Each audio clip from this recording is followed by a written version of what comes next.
గా నేర్చుకోవాలా? అప్టాక్స్ తో మా ఉచిత లైవ్ వెబినార్లలో చేరండి. ఆల్గో ట్రేడింగ్ కేవలం 10 రూపాయల బ్రోకరేజీ అందుబాటులో ఉంది. ఇప్పుడే అకౌంట్ ఓపెన్ చేయండి.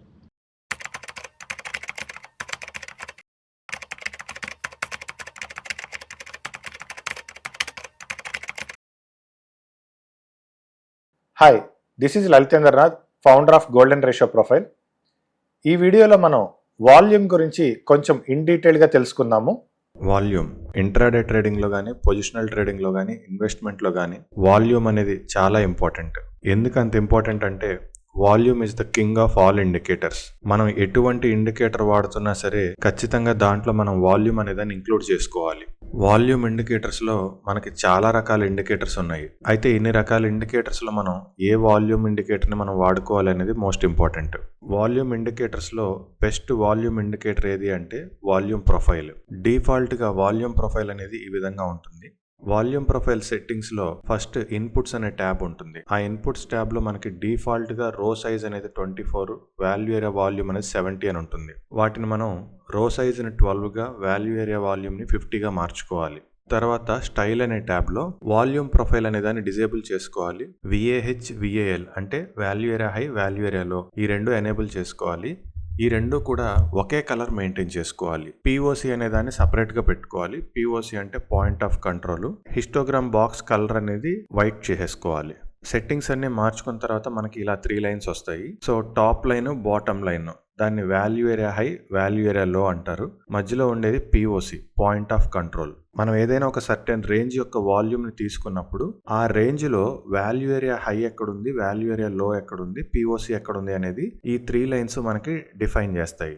మెయిన్గా ఇందులో మనకి POC అనేది డిఫైన్ చేసేది ఏంటి అంటే ఆ ఓవరాల్ రేంజ్లో ఏ ప్రైస్ దగ్గర హైయెస్ట్ వాల్యూమ్ ట్రేడ్ అయ్యింది అని చెప్పేది POC, point of control. POC అనేది వాల్యూ ఏరియా లోకి దగ్గరగా ఉంటే అది మనకి ఒక స్ట్రాంగ్ జోన్ అనేది అవుతుంది. అలాగని ఖచ్చితంగా ఆ జోన్ దగ్గర ఏదన్నా జరుగుతుందంటే అలా ఏం లేదు. బట్ ఆ జోన్ అనేది స్ట్రాంగ్ ఉంటుంది. ఆ జోన్ దగ్గర మార్కెట్ అయితే ఖచ్చితంగా రియాక్ట్ అవుతుంది. POC అనేది వాల్యూ ఏరియా హైకి దగ్గరగా ఉంటే ఆ జోన్ స్ట్రాంగ్ జోన్ అవుతుంది. ఆ జోన్ దగ్గరకి ప్రైస్ వస్తే ఖచ్చితంగా అక్కడ మనకి రియాక్ట్ అవుతుంది. POC అనేది వాల్యూ ఏరియా హైకి, వాల్యూ ఏరియా లోకి మధ్యలో వస్తే అది మనకి సైడ్ వేస్. ప్రైస్ అనేది వాల్యూ ఏరియా హైని, వాల్యూ ఏరియా లోని దాటడం చాలా కష్టంగా ఉంటుంది. కాబట్టి అక్కడ మనకి మార్కెట్ అనేది సైడ్ వేస్ అయ్యే పాసిబిలిటీ ఎక్కువ ఉంటుంది. POCతో పాటు value area high, value area లో రెండూ కూడా POCకి దగ్గరగా వచ్చేసి ఒక జోన్ లాగా ఫామ్ అయిపోతుంది. ఎప్పుడైతే మనకి ఇది ఒక జోన్ లాగా ఫామ్ అయిపోతుందో నెక్స్ట్ సెషన్ ఏదైతే ఉందో ఆ నెక్స్ట్ సెషన్ అనేది ట్రెండింగ్ అవుతుంది. ఖచ్చితంగా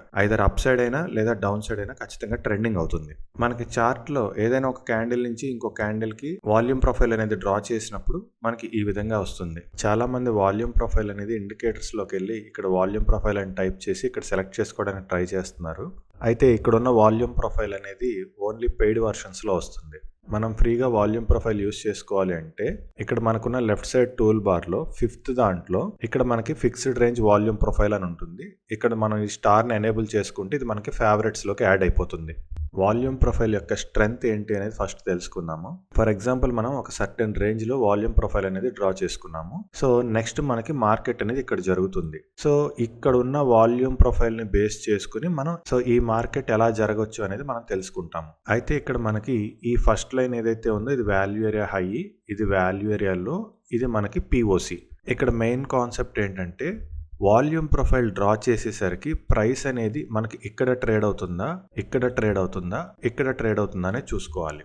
ఆల్రెడీ మనకి వాల్యూమ్ ప్రొఫైల్ కన్నా పైన ట్రేడ్ అవుతుంది అంటే ఈ లైన్ అనేది మనకి ప్రాపర్ సపోర్ట్ గా వర్క్ అవుతుంది. అదే విధంగా ప్రైస్ అనేది వాల్యూ ఏరియా లో కన్నా కింద ట్రేడ్ అవుతుంటే ఈ లైన్ అనేది మనకి రెసిస్టెన్స్ గా వర్క్ అవుతుంది. ఇన్ కేస్ వాల్యూ ఏరియా హైకి లోకి మధ్యలో కనుక మనకి ప్రైస్ అనేది ఉంటే మనకి మన బ్రేక్అవుట్ ఐడెంటిఫైర్ అనేది వాల్యూ ఏరియా హైని కానీ వాల్యూ ఏరియా లోని కానీ క్రాస్ అయ్యే వరకు మనం వెయిట్ చేయాలి. ఎటువంటి ట్రేడ్ తీసుకోకూడదు. అలానే ఇంకో మెయిన్ పాయింట్ ఏంటంటే మనకి for example value area high అనేది ఇలా పైకి క్రాస్ అయింది. క్రాస్ అయిన తర్వాత ఇది ఇలా కిందకి క్రాస్ ఇంకా అవ్వలేదు. అవుతుండగానే మనకి క్యాండిల్స్ అనేది వాల్యూ ఏరియా హై కన్నా లోపల క్లోజ్ అయిపోతున్నాయి అనుకోండి. సో మార్కెట్ అనేది నెక్స్ట్ లిస్ట్ కిందకి వెళ్ళబోతుంది అని అర్థం. సేమ్ ఇదే సిచ్యువేషన్లో బ్రేక్అవుట్ ఐడెంటిఫైర్ అనేది వాల్యూ ఏరియా లో కన్నా కింద క్రాస్ చేసి నెమ్మదిగా క్యాండిల్స్ అనేది పైకి వస్తూ ఇలా బాడీ అనేది వాల్యూ ఏరియా లో కన్నా పైకి క్లోజ్ అయ్యి బ్రేక్అవుట్ ఐడెంటిఫైర్ ఇలా దగ్గరగా వచ్చింది అంటే మార్కెట్ ఇక్కడ నుంచి పెరగబోతుంది అనేది మనకి ఎక్స్పెక్టేషన్ అనమాట. కాబట్టి మనకి వాల్యూ ఏరియా హైని క్రాస్ చేసి రివర్స్ అయ్యింది అంటే ఇంకా వాల్యూ ఏరియా లో ఆపుతుందా ఆపదా అనే డౌట్ ఏం అక్కర్లేదు. స్ట్రైట్ అవే ఇక్కడ మనం వాల్యూ ఏరియా హై దగ్గర ఎప్పుడైతే ఫెయిల్ అయిందో అదే వాల్యూ ఏరియా హైని స్టాప్ లాస్ గా పెట్టుకుని మనం సెల్లింగ్ పొజిషన్ అనేది తీసుకోవచ్చు.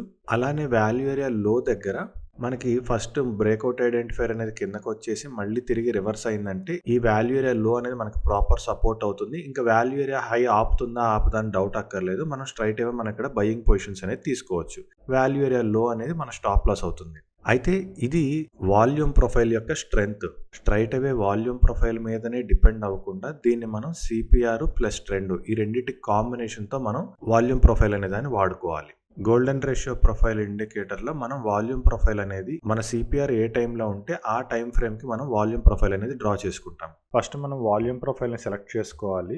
ఇక్కడ మనకి నంబర్స్ ఉన్నాయి 1 to 30, 31 to 60. సో మనం 1 మీద క్లిక్ చేసి 30 మీద క్లిక్ చేస్తే అక్కడికి ఒక వాల్యూమ్ ప్రొఫైల్ వస్తుంది. అలానే 31 మీద క్లిక్ చేసి 60 మీద క్లిక్ చేస్తే అక్కడికి ఇంకో వాల్యూమ్ ప్రొఫైల్ వస్తుంది. సో ఈ మౌస్ కర్సర్ని జస్ట్ 1 మీద పెట్టండి. నేను ఇక్కడ కింద ఎంటీ స్పేస్ మీద పెట్టాను కానీ నా మౌస్ కర్సర్ అనేది 1 నంబర్ మీద ఉంది. సో 1 మీద క్లిక్ చేస్తున్నాను, వెంటనే 30 మీద క్లిక్ చేస్తున్నాను. సో ఆటోమేటిక్గా వాల్యూమ్ ప్రొఫైల్ అనేది అలైన్ అయిపోతుంది. అలానే 31 మీద క్లిక్ చేస్తున్నాను, 60 మీద క్లిక్ చేస్తున్నాను, ఆటోమేటిక్గా అక్కడ కూడా వాల్యూమ్ ప్రొఫైల్ వస్తుంది. సో వాల్యూమ్ ప్రొఫైల్ డ్రా చేయడం అనేది చాలా సింపుల్. ఇప్పుడు ఇక్కడ మనకి వాల్యూ ఏరియా లో కన్నా ప్రైస్ అనేది కింద ట్రేడ్ అవుతుంది. కరెక్ట్గా అక్కడే వాల్యూ ఏరియా లోతో పాటే మనకి సిపిఆర్ కూడా ఉంది. అంటే మనకి ఇదే ఇంకా మన స్టాప్ లాస్ రేంజ్. దీనికన్నా పైన బాడీ క్లోజ్ అయితే మనం ఎగ్జిట్ అయిపోవాలి. సో అక్కడి నుంచి మనకి మార్కెట్ అనేది కిందకి వెళ్తుంది. ఇక్కడ మనకి ప్రైస్ అనేది వాల్యూమ్ ప్రొఫైల్ కి మధ్యలో ఉంది. జనరల్ గా బ్రేక్అవుట్ ఐడెంటిఫైర్ అనేది వాల్యూ ఏరియా హైని కానీ వాల్యూ ఏరియా లోని కానీ క్రాస్ చేయాలి. ఎందుకంటే బ్రేక్అవుట్ ఐడెంటిఫైర్ ఈ రెండింటికి మధ్యలో ఉంది కాబట్టి. అయితే ఇది క్రాస్ అయ్యేలోపే ప్రైస్ అనేది చాలా ఫాస్ట్గా పైకి వెళ్ళిపోయింది. సో ఇటువంటి సిచ్యువేషన్స్లో మనం ఏం చూడాలి అంటే మనకి సిపిఆర్ ఏ డైరెక్షన్లో సపోర్ట్ చేస్తుంది, ట్రెండ్ ఏ డైరెక్షన్లో సపోర్ట్ చేస్తుందో చూసుకుని దాన్ని బట్టి మనం ముందుగానే ఇక్కడ వాల్యూ ఏరియా లోని స్టాప్ లాస్గా పెట్టుకుని ఎంట్రీ అనేది తీసేసుకోవచ్చు. అందుకే వాల్యూమ్ ప్రొఫైల్ ఒక్కదాని మీదే డిపెండ్ అవ్వకుండా సిపిఆర్ ప్లస్ ట్రెండ్ రెండింటిని కలుపుకొని అప్పుడు మూడోది వాల్యూమ్ ప్రొఫైల్ పెట్టుకుని మనం ట్రేడ్ అనేది సెలెక్ట్ చేసుకోవాలి. ఇక్కడ వాల్యూమ్ ప్రొఫైల్ కన్నా ఆల్రెడీ పైనే ఉంది, సిపిఆర్ కన్నా పైన ఉంది. అంటే ఇక్కడ మనకి డైరెక్ట్ గా ఎంట్రీ అనేది తీసేసుకోవచ్చు. With respect to volume profile మనకి మూడే కండిషన్స్ ఉంటాయి. వాల్యూమ్ ప్రొఫైల్ డ్రా చేసేసరికి ప్రైస్ వాల్యూమ్ ప్రొఫైల్ కన్నా పైన ఉందా, వాల్యూమ్ ప్రొఫైల్ కన్నా కింద ఉందా, ఎగ్జాక్ట్ గా వాల్యూమ్ ప్రొఫైల్ కి మిడిల్ లో ఉందా, ఈ మూడే కండిషన్స్ ఉంటాయి. మనకి డైరెక్ట్ గా వాల్యూమ్ ప్రొఫైల్ కన్నా పైన ఉన్న ప్రాబ్లం ఉండదు, కింద ఉన్న ప్రాబ్లం ఉండదు. మధ్యలో ఉన్నప్పుడే డెసిషన్ మేకింగ్ అనేది కొంచెం టఫ్ అవుతుంది. అప్పుడు మనం ట్రెండ్ ప్లస్ సిపిఆర్ ని కలుపుకొని మనకు మార్కెట్ ఏ డైరెక్షన్ చెప్తుందో చూసుకోవచ్చు. అలానే ఎప్పుడైనా మనకి సిపిఆర్ ఒక డైరెక్షన్, వాల్యూమ్ ప్రొఫైల్ ఒక డైరెక్షన్ చెప్తుందంటే అక్కడ మార్కెట్ ఏదైనా జరగవచ్చు. కాబట్టి వెయిట్ చేయాలి. మనకి ట్రెండ్, సిపిఆర్, వాల్యూమ్ ప్రొఫైల్ మూడు ఒక డైరెక్షన్ చెప్పిన చోట మాత్రమే మనం ట్రేడ్స్ అనేవి తీసుకోవాలి. ఫర్ ఎగ్జాంపుల్ ఈ కేసులో మనకి మార్కెట్ స్టార్ట్ అయ్యేసరికి ఆల్రెడీ ప్రైస్ అనేది పైన ఉంది. ప్రైస్ అనేది పైన ఉండి నెమ్మదిగా కిందకి అనేది వచ్చింది. అయితే ఇక్కడ మనకి క్యాండిల్ క్లోజ్ అయింది. అంటే వాల్యూ ఏరియా హై కన్నా లోపల క్లోజ్ అయిపోయింది. సో వాల్యూ ఏరియా హై కన్నా లోపల క్లోజ్ అయిపోయింది కాబట్టి మనం ఇక్కడి నుంచే గనక పుట్ ఆప్షన్ తీసుకుంటే మనకి స్టాప్ లాస్ హిట్ అవుతుంది. ఎందుకు ఇక్కడ స్టాప్ లాస్ హిట్ అవుతుందంటే మనకి బ్రేక్అవుట్ ఐడెంటిఫైర్ అనేది ఇంకా చాలా దూరంగా ఉంది. సో క్యాండిల్ కిందకు వచ్చినంత మాత్రం సరిపోదు. అట్లీస్ట్ బ్రేక్అవుట్ ఐడెంటిఫైర్ అనేది ఈ లైన్ ఎడ్జ్ వరకు అన్న వస్తే మనకి కాన్ఫిడెంట్ గా ట్రేడ్ అనేది ఎంటర్ అవ్వచ్చు. బ్రేక్అవుట్ ఐడెంటిఫైర్ అనేది ఎంత దూరంగా ఉంటే ప్రైస్ అంతగా రీట్రేస్ అయ్యే అవకాశాలు ఉంటాయి. అందుకే బ్రేక్అవుట్ ఐడెంటిఫైర్ అనేది మోస్ట్ ఇంపార్టెంట్.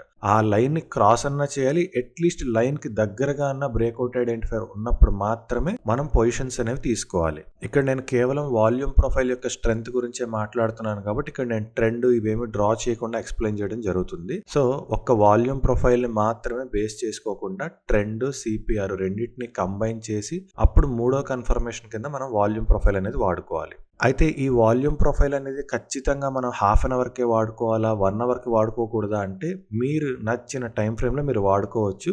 మీరు 1 అవర్ వాల్యూమ్ ప్రొఫైల్ కూడా వాడుకోవచ్చు.